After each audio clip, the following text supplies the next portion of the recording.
welcome to Smut Slam. Presented by your sex health reps. If you don't know who we are, we work under the care office. We're a student group that works under the care office in order to prevent sexual misconduct here on campus. We have had an entire week called Sex Health Week, where we've had a bunch of events and tablings in order to get you guys involved on campus with like sexual health and preventing sexual misconduct. And this is our big event on Smut Slam. So how Smut Slam is going to work is that we have 15 stories for you all today. And how it works is that every time a person gets called, we're going to say the title and we're going to say the number. And we're going to also say, next number, you're on deck. When you hear, like if you're a reader and you hear that you're on deck, could you please walk up and stand over here by the SHR table? Our first story is called Diary of My First One Night Stand.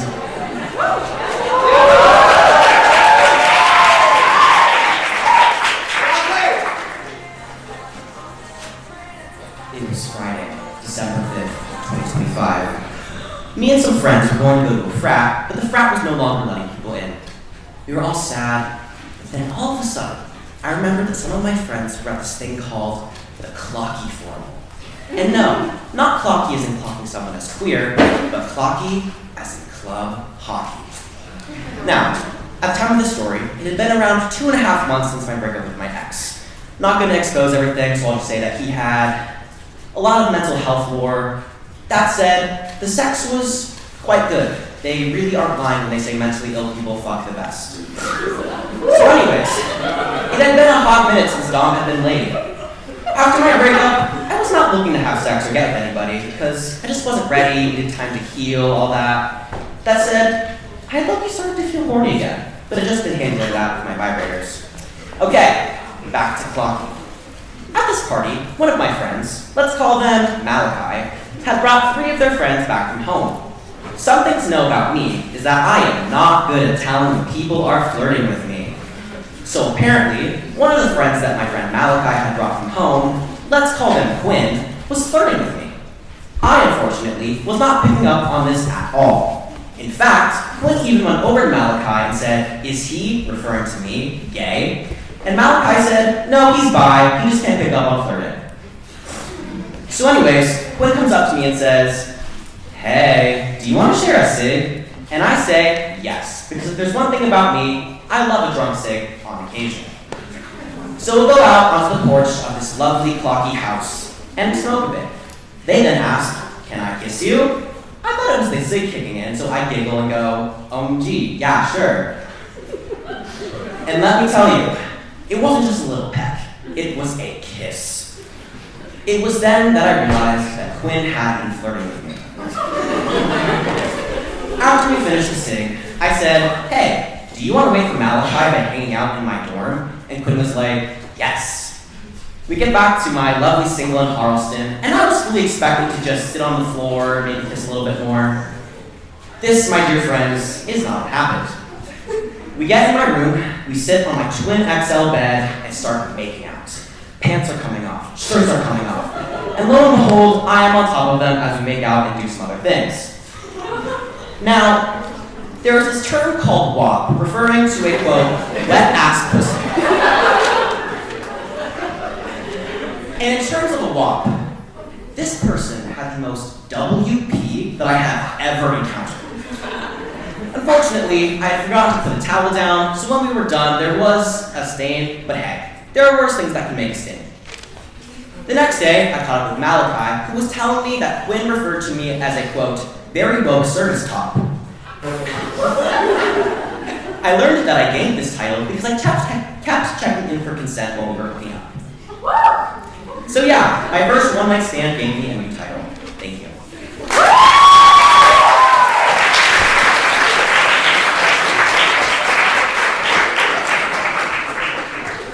Our next title is called The One That Got Away. Story reader 3, you're on deck.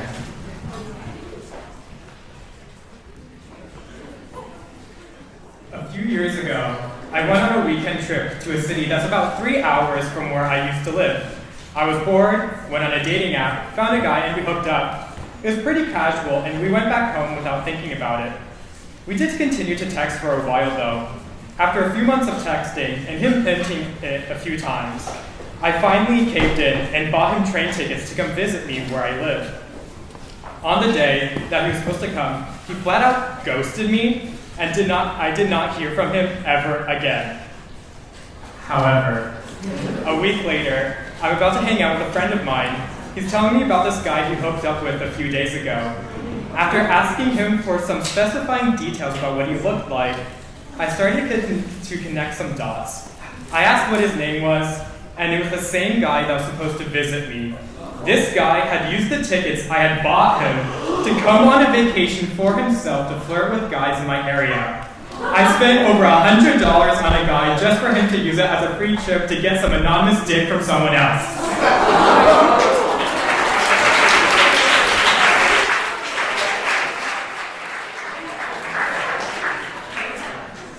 Our next one is called Useless Nothing Burger Man. Story reader number 4, you're on deck. It took many days of consideration to decide whether or not I wanted to give this guy the privilege of me writing down the random weird bullshit he pulled on me. However, it's been about 5 months since he became the most infamous inside joke in my friend group, and after several persistent requests from them, I'm writing down the official account of the unfortunate but blessedly brief situationship with he whom we call the magician. We'd gone on a couple dates, simple, generic, Boston area locations we visited while swapping small talk stories with compliments in between. He told me about the town he grew up in. I told him about my favorite books and artists. Things had been going well for about a weekish. Nothing terribly new, but also way before the average threshold of being weird around the person you're seeing. Now I, the author, am female, and I wholeheartedly support all women's rights and wrongs. But men, on the other hand, keep the strange mannerisms under wraps for at least 3 more hangouts, for your own sake. I brought him back to my dorm, and it was still going seemingly well to this point. He came over wearing a ruggedly, mostly buttoned, linen shirt, and I shamelessly wore an easy access top. This guy was cute, nice, and interesting to talk to so far, and it was time to take him for a test drive. We went through the standard first hookup choreography, giving him the short tour around, sitting close and inching ever closer, until eventually we got tired of pretending, and he threw me onto the bed and smoothly climbed up himself, linen shirt nowhere to be seen. He got bonus points for that one, but they didn't last very long. We made out for a while, and I really hate to admit it, but he was the person that broke my curse of finding the worst kissers on campus. A little chatty for my liking, but he was good with his words, so I let it slide. Eventually, my easy access top was easily accessed, and he miraculously got my bra off on the first try. I cannot emphasize enough how rare that is for a straight guy. He pulled away to triumphantly pump his fist in the air and toss away my bra in one swift motion. Clearly pleased with myself, he went after me with even more energy. Things got hot and heavy quick. And for my next trip, he whispered into my ear seconds later, I'll pull a rabbit out of my pants. Record scratch. Look at the camera, break the fourth wall. What the fuck did you just say? Before I could process the reaction, my legs that had previously been wrapped around his torso were all of a sudden launching him off my fully locked neck. Can you blame me? Some guy with medium okay game gets into my bed and decides he can mumble messed up magic terminologies however he pleases? I didn't even register what was happening before I launched him. It was purely reactionary. Cause, weird one-liner. Effect, ejection from makeout session. I recall him landing on his wrist onto my shitty dorm carpet. He climbed sheepishly back onto my bed, but the rose-tinted glasses had long shattered.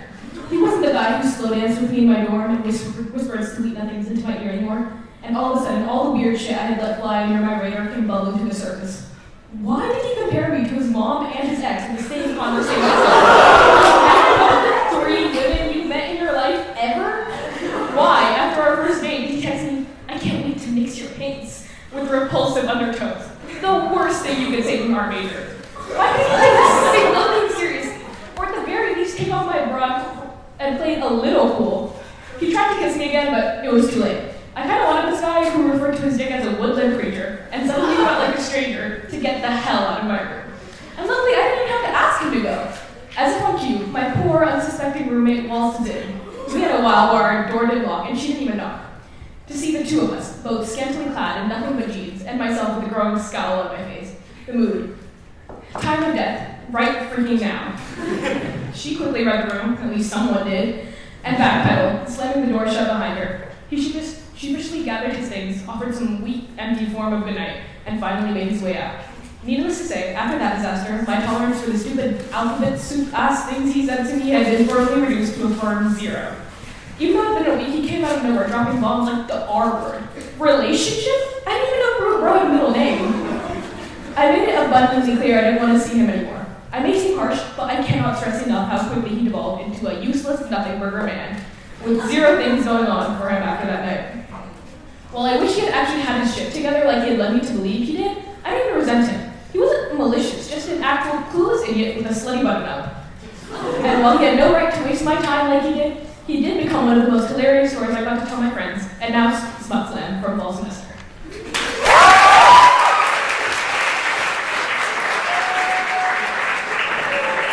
Our next title is called Mother Stalker. Story number 5, you're on deck. So, my sophomore year of high school, I had a 2-year-long DM situationship with this boy. I'll call him Grayson. I met him in the summer of 8th grade. He was in 10th grade. And he and his mom were visiting my family and I from Houston, Texas, here in Boston. We exchanged Instagrams and sent each other memes, messages here and there. My family and I visited them in Houston for Thanksgiving when I was in 9th grade.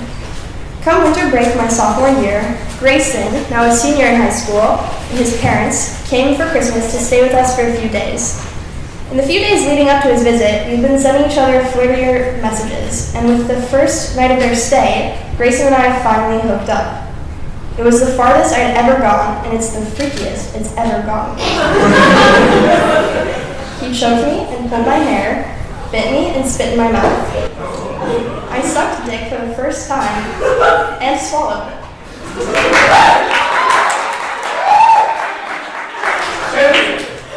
It was like my eyes were open to a whole new world. I later found out that he had a Rice Purity score of 9.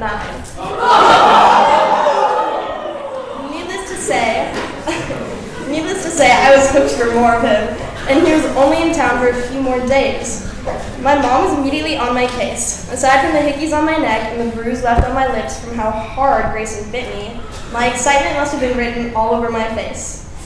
Later that day, after I had taken a shower, Grayson followed me into my room while I was in a towel. But moments later, my mom came by the door and told him to leave, since I was changing and it was inappropriate.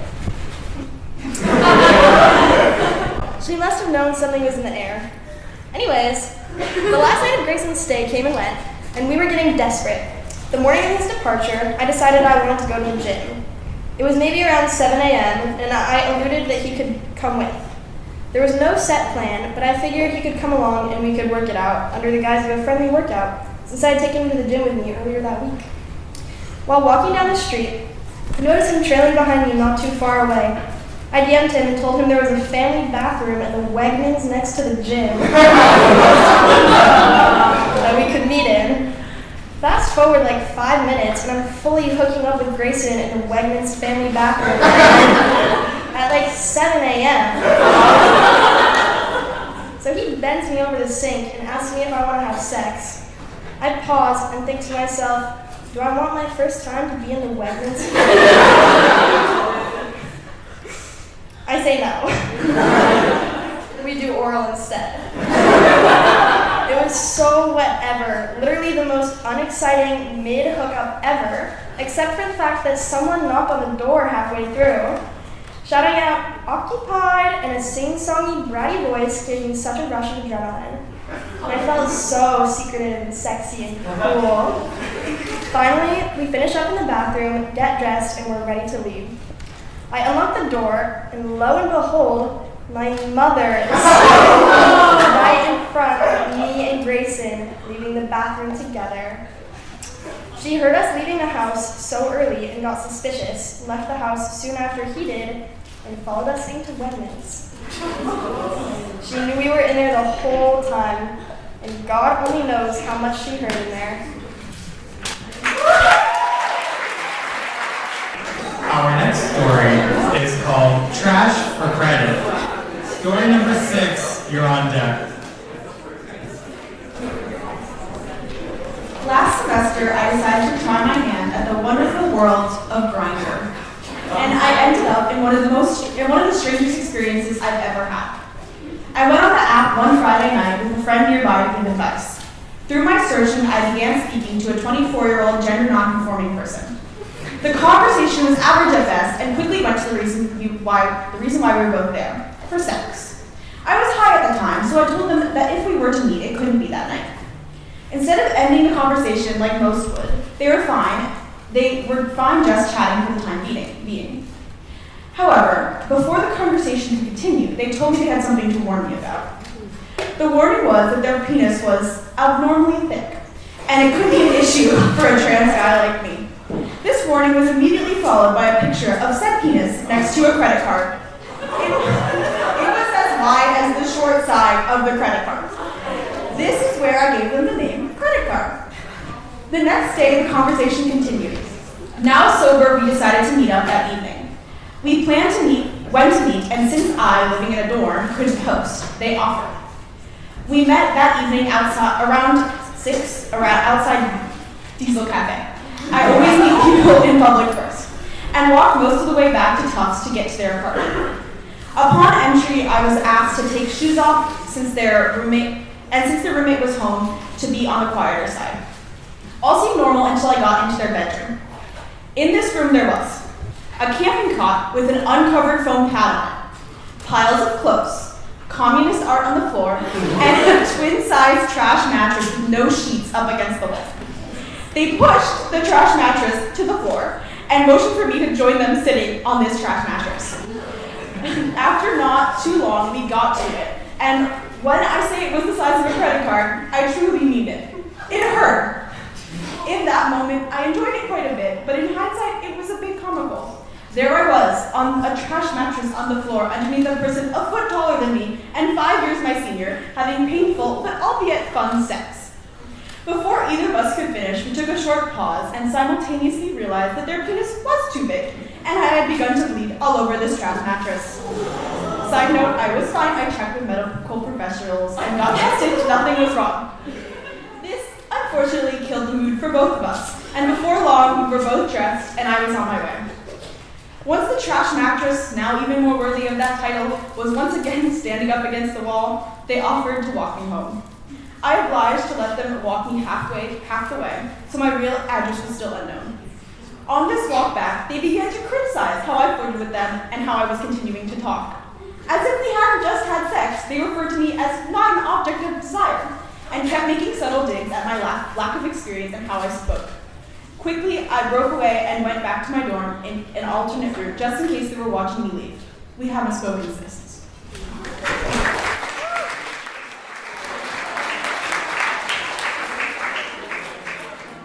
Our next story is called Doggy.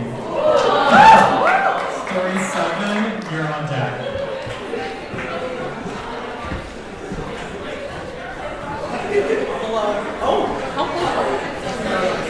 Hello, everyone. I'm a little scared of the title. Doggy. This isn't really a story, so it's okay if you don't listen, but it is, in fact, my truth.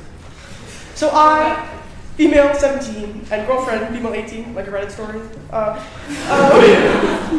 were dating in high school, but she wasn't out to her parents yet, so I didn't go to her house very often. Which was honestly fine, because they also had a dog.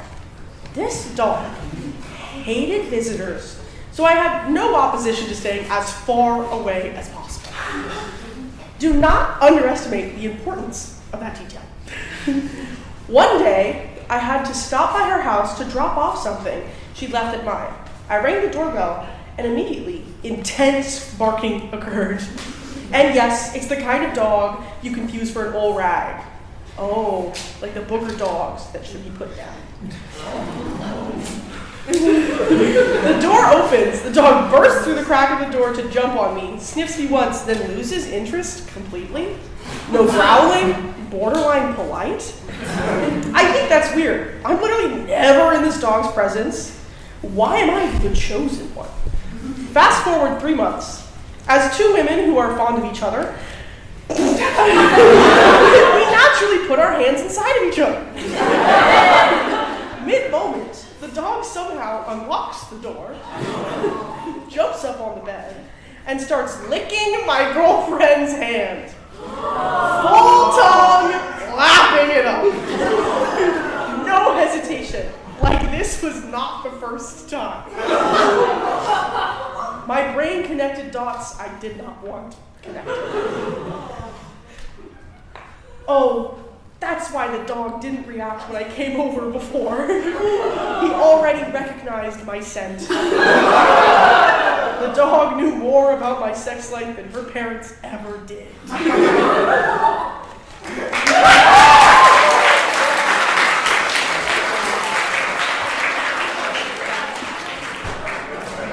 Our next story is called Live in Studio C. Story 8, you're on deck.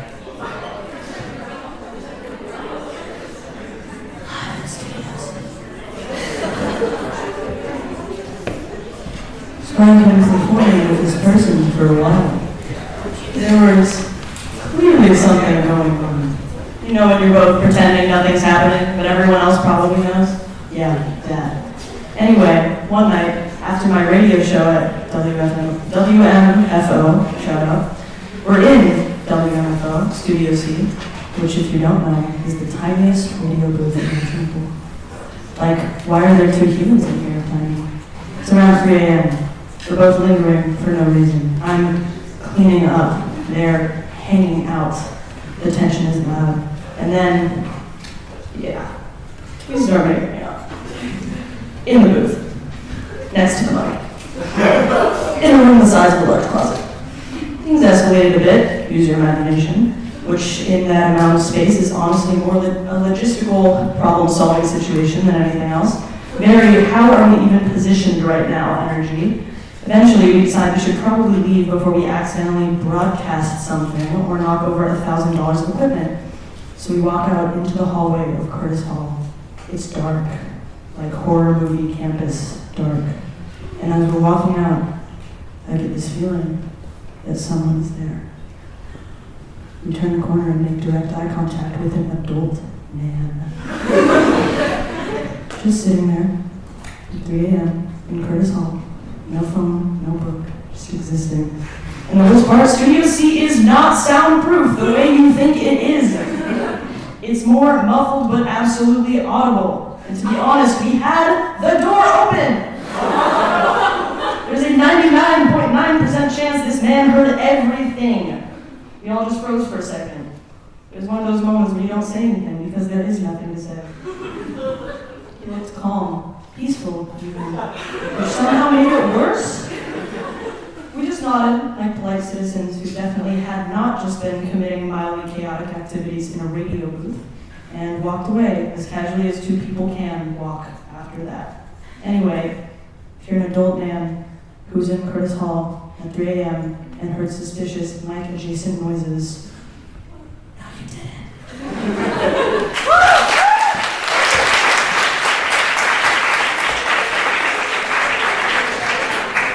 Our next story is called Sideburns. Story 9, you're up on deck. Okay. I hate getting my hair cut. So much so that I'll deal with my hair in my face and ears for months just to avoid the awful sensory experience of a stranger running their fingers through my hair.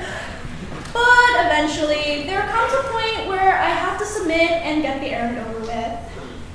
Because of this, I want a barber who can get the job done quick, even if it means they are a little bit aggressive in their job. I think I found the perfect barber for this at the end of my freshman year. My hair was down past my eyes, and the summer sun was making me hot and bothered. So I went for a haircut. Things were normal. There were no sly wings or even any attraction. It was just a haircut with a 30-something ex-military guy who had a good Yelp review. I sat down and he began. The barber ran his fingers on the top of my head, trimming off a few inches at a time, being incredibly gentle and deliberate. He pushed my head to the right and left to shave my unruly sideburns. Apparently, such good gentle directions was not satisfactory for him because he finally grabbed a fistful of my hair at the top of my head and yanked my head down to expose my neck. Without even realizing it at first, I let out the most pathetic, subby, twinkish whimper this macho military bro had ever heard. He paused, visibly confused, as was I, and asked, "Are you okay?" I couldn't find the words to save that interaction. I don't think there were any. "I'm fine," I responded with the most assured voice I could muster in the moment, as my mind was racing trying to figure out what the fuck had just happened. He continued, gentler than before, and we didn't speak again until he was asking for $15. Not a bad price to discover a new kink.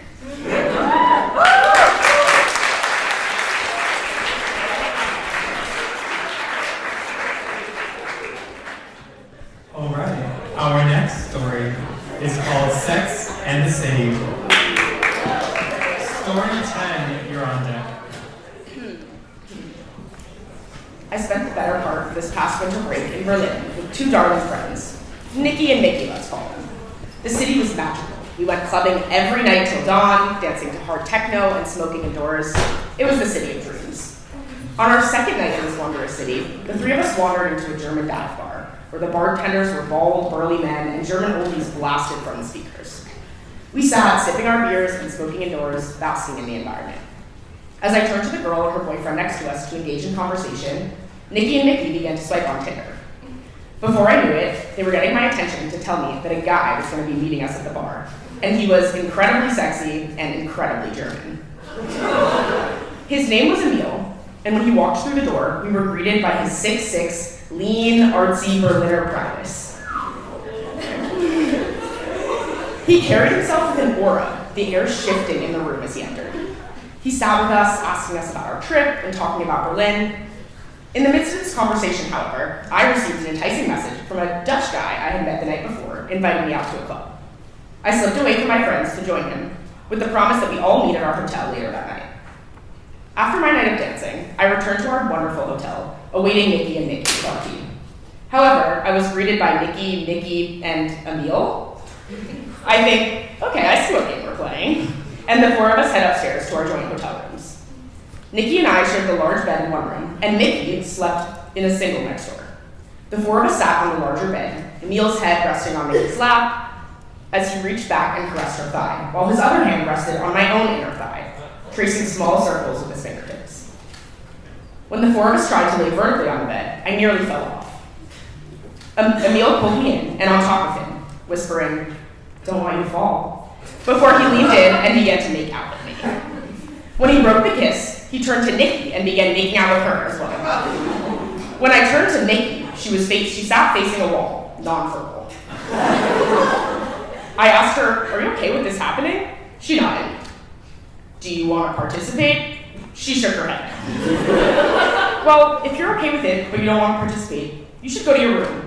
She nodded once more, scampering into the bathroom, then quickly into her room. Now, something you should all know is that about Nikki. She was a virgin, she's 5'2", and she's straight. I'm 6 feet tall, and Emil is, once again, 6'6". The three of us proceeded to engage in the most interesting threesome laced with pure codependency between Nikki and I. We quickly discovered how well endowed Emil was, 8 inches or so, when he pulled down his pants. He proceeded to fuck me as he fingered Nikki, and Nikki and I made out. We called them our security kisses, little ways of checking in on each other throughout to make sure we were all right. When the three of us began to spoon, Emil, Nikki in the middle, then myself, I held up Nikki's leg as Emil finally penetrated her, taking her virginity as I lay next to both of them. We slept all tangled in one another's arms. In the morning, as I sat in bed scrolling Twitter, I noticed a movement next to me. Emil and Nikki were at it again, but something was slightly different this time. I later found out it was anal. No prep, no lube. Nikki then went on to also lose her virginity in a threesome I participated in 2 days later.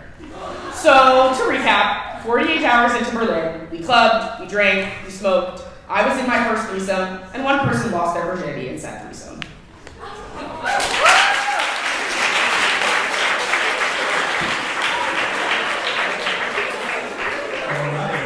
Our next story is called Wordplay. Story 11, you're on deck. So last year, I was in a fuck buddy, friends with benefits situation with this guy I met on Tinder. He was taking a gap year and still lived at home with his parents, so he always came to my dorm when we wanted to hook up. Every time he came over, he would bring his backpack full of fun things. This included a vibrator, some lube, and also bananagrams and his Nintendo Switch. Something to know about this guy is that he was a bananagrams fiend. In fact, one of our aftercare activities became playing bananagrams. We'd finish the sex, cuddle a bit, go to the bathroom and wash our hands, and then play bananagrams. It wasn't always just aftercare though. I remember one time we were playing bananagrams before doing anything, and we kept making horny words, so much so that we had to stop the game and start fucking immediately. He made the word clip, and I, knowing we were gonna have sex soon, kinda giggled.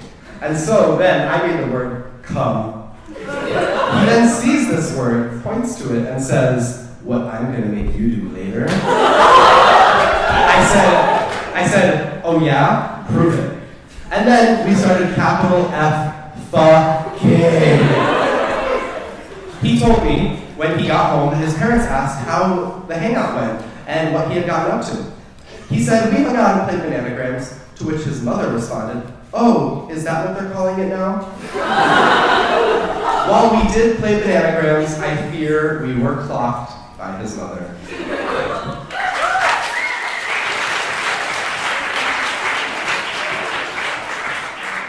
Our next story is called Dublin Man. Story 12, you're on deck. This is the story of how I met my former fiance. I took a little trip to Dublin this past winter break with my 2 best friends from high school. It was straight out of a fairy tale. Stumbling out of pubs, drunk off Guinness on cobbled streets, surrounded by buildings hundreds of years old. During this trip, my friends and I decided to check out Tinder, maybe get a lay of the fine shit land, so to speak. On the eve of my friend, let's call her Niche, 20th birthday, our other friend was sick and had to stay home. So we decided to have a yummy spice bag with curry sauce for dinner over a stupendous Tinder scroll. This introduced me to John, 24. Imagine a more conventionally attractive version of Barry Keoghan with a hand-rolled cigarette always dangling from his clit.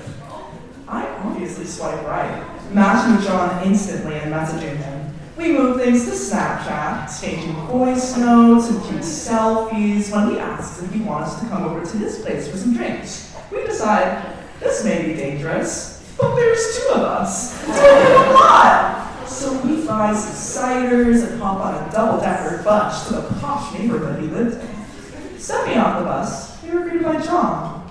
Same face, same very Irish voice, but 5'5"?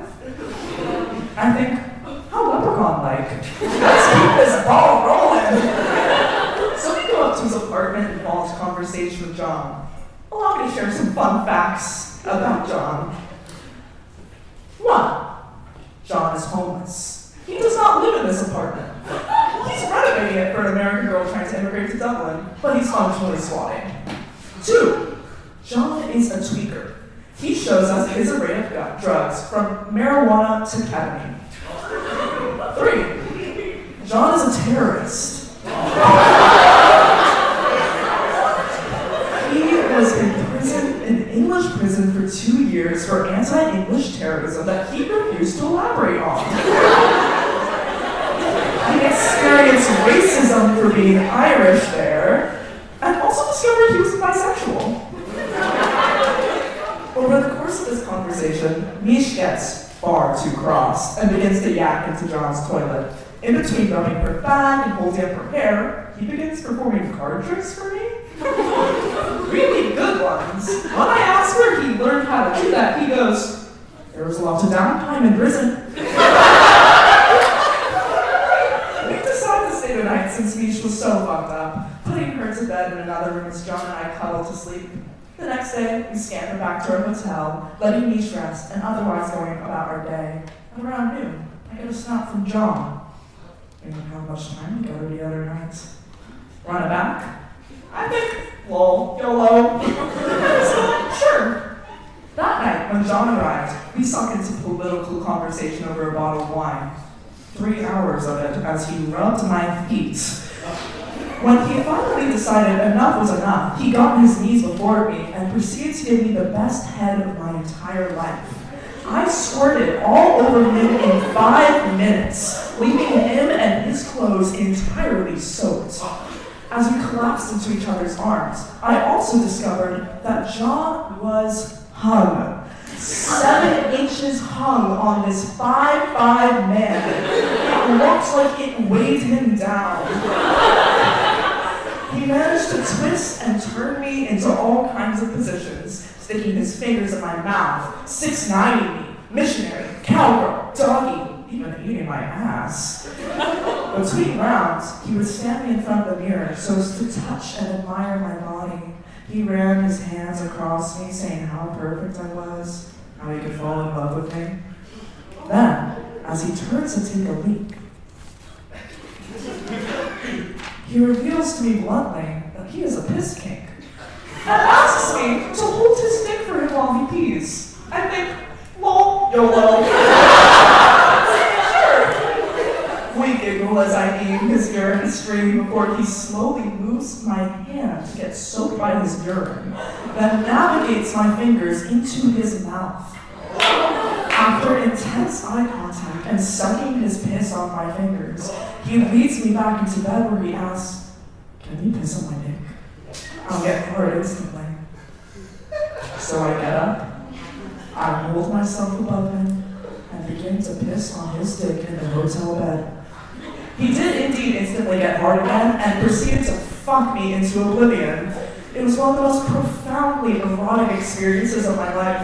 Maybe it was how gross it was. Maybe it was the natural lubricant.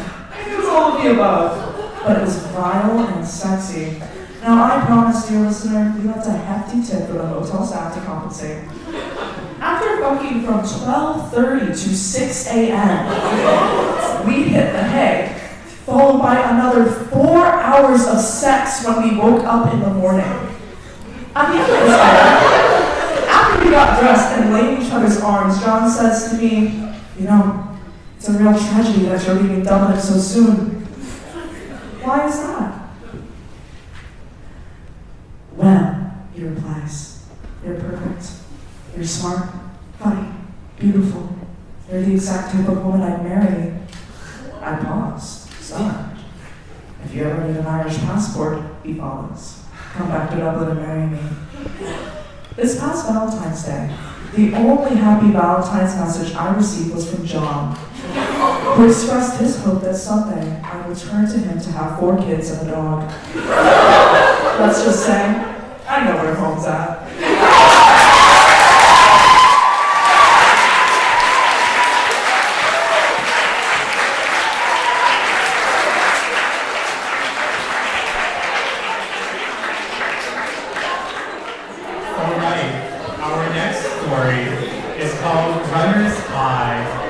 Story 13, you're on deck. Flashback to my senior year of high school. It was sometime in April and I was at track practice. Important context about me, I'm a trans guy, so I have female anatomy.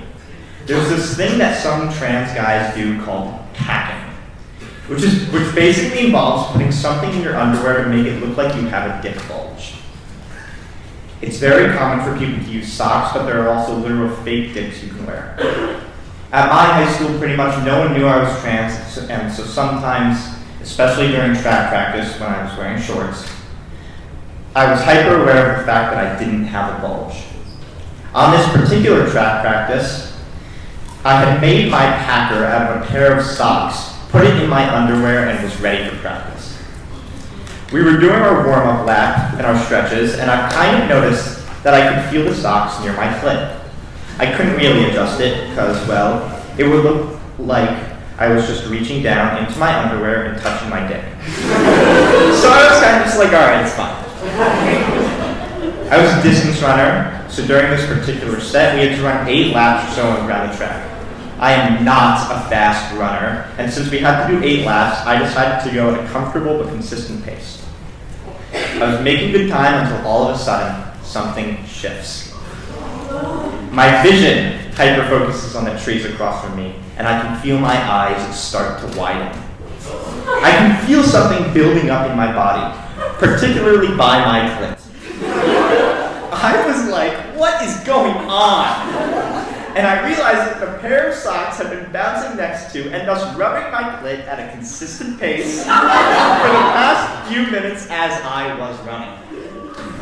And before I knew it, I was actively having an orgasm while running.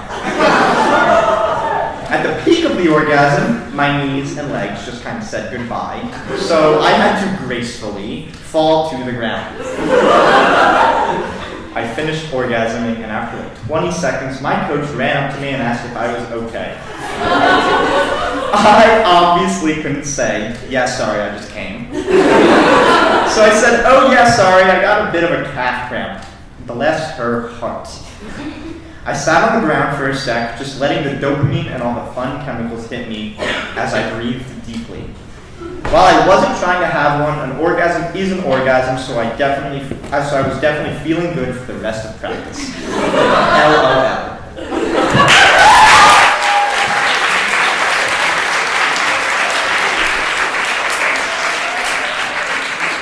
Our next story is called Amen. Story 15, and you're going to be on deck. Thank you.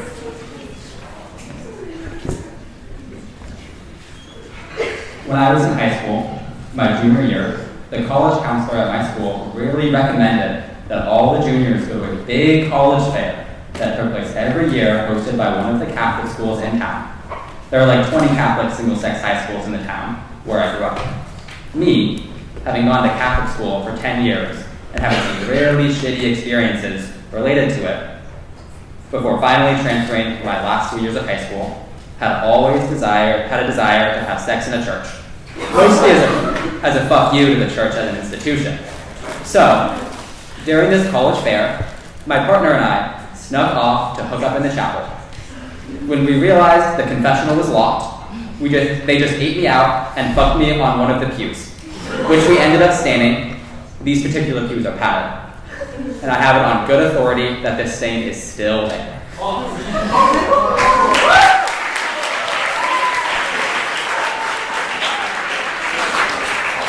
Before our last story, I just wanted to say, please don't leave.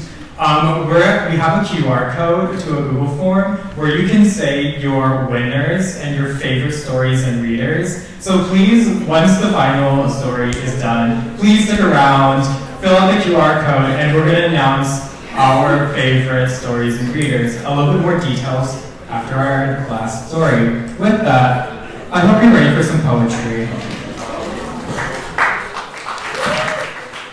I just want to remind you it's customary to snap at the end of the phone.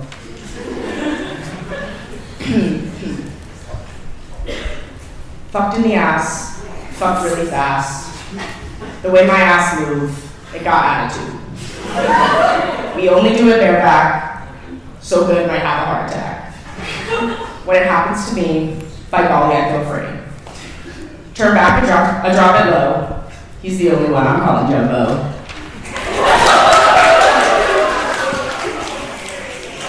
With that, please scan this QR code to see your winners. So your choices are for the wildest story, the funniest story, the sexiest story, and then you can also decide who your favorite reader was. Okay, first, best reader, we have Michaela. Okay, for the next 3 will contact you with your prize. Sexiest story. Sex and the City.